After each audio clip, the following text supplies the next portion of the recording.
অনেক দিন ধরে অনেক ভিডিওতে আমি আম পোড়া শরবতের রেসিপি দেখলাম, দেখে আমার খুব খেতে ইচ্ছে করছিল। তো হঠাৎ করে সেদিন বাড়িতে দেখলাম কাঁচা আমও রয়েছে। তো ভাবলাম কাঁচা আম যখন আছে তাহলে আমিও একটু বানিয়ে ফেলি আম পোড়া শরবতের রেসিপি। আর যখন বানাচ্ছি সেটা আপনাদের সাথে শেয়ার না করলে কি হয়।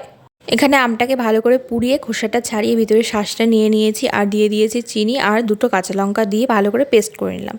আর এখানে একটু লঙ্কার গুঁড়ো, একটু বিট লবণ আর চিনি দিয়ে একটা গ্লাসের উপরে গার্নিশিং করে নিলাম সুন্দর করে।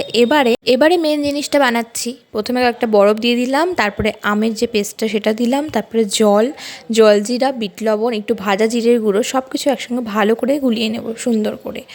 এবারে ভিতরে একটা লেবুর টুকরো আর সুন্দর করে একটু গার্নিশিং করে নিয়ে একটা স্ট্র দিয়ে দেবো।